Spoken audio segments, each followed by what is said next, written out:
সহযোগী আমাদের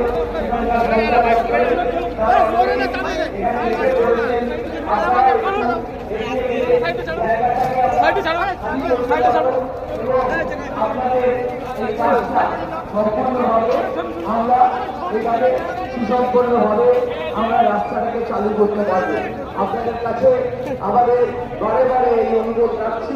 আমাদের নেতৃত্ব অলরেডি সবাই প্রায় চলে গেছে, তাই আপনারা এখানে না দাঁড়িয়ে আপনারাও যেখান থেকে এসেছেন, বিশেষ করে যারা স্টেশনের কেন্দ্র এসেছেন, হাওড়া স্টেশনে আমাদের ক্যাম্প আছে, আমাদের শিয়ালদা স্টেশনে ক্যাম্প আছে, আমাদের কলকাতা স্টেশনে আপনাদের পৌঁছে দেওয়ার ব্যবস্থা আছে, আবার বাস আপনারা যেখানে পার্কিং করেছেন সেখানেও আমাদের সহকর্মীরা কিন্তু আপনাদের ওখানে ক্যাম্প করে রেখেছে, আপনাদের বাস তাদের সুস্থভাবে চলে যেতে পারবেন। আমরা সবাইকে অনেক অনেক ধন্যবাদ জানাচ্ছি।